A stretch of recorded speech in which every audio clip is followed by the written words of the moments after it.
permanent bases. There are actually somewhere around 75 bases in Iraq, which is a country slightly larger than the size of California. But there are 14 major permanent bases. Probably the construction on them is complete now. This is like Camp Victory, Camp Anaconda. But basically the country has been decimated and converted to a military outpost for the U.S. to exert military control over the resources of Western Asia. Regarding the question of ending empire, the idea that there is concern by the colonists, as Dan already mentioned, for those colonized, that we're so concerned that when we leave, something bad might happen to those people. Let me tell you, I'm not an Iraqi citizen, I have Iraqi blood, but I feel comfortable in saying on behalf of the Iraqi people, they've had just about all the help they can take from the United States of America. This is what happens when empires come in and invade and conquer and rape and pillage, that you have problems afterwards. But the U.S. is as much a part of the solution in Iraq and Afghanistan as the Nazis were in Poland and Czechoslovakia. We are an invading force, we are an aggressive genocidal force at this point, and we have no credibility in the region. However, we might have more credibility here at home if we would reconstruct New Orleans and repair the infrastructure in our own country.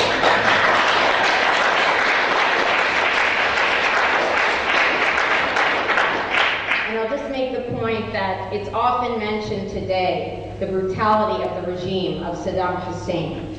No kidding. He was a brutal and ruthless dictator, which is why during the time that he was a brutal and ruthless dictator, we should not have been arming him with chemical, biological, and conventional weapons.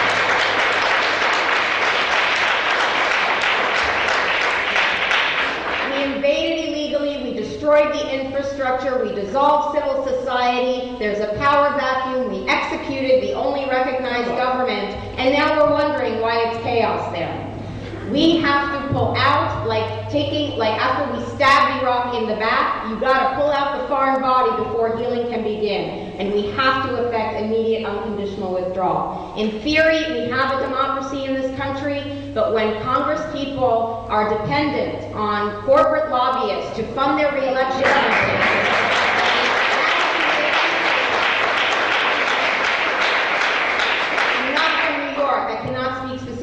for Congresswoman Maloney, but it's very clear that lobbyists and corporations are guiding our foreign policy. When the majority of Americans want change and we keep going in the wrong direction, you don't just want to rearrange the decks on the chairs on the deck of the Titanic. That's not going to change a whole lot for where this country's headed.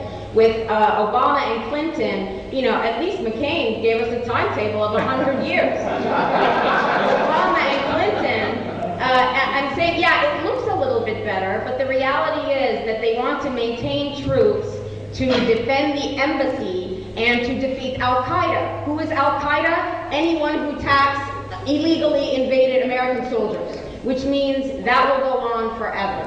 You bring the troops home from Iraq and Afghanistan and they will stop dying there, and that is the only thing that will accomplish that mission.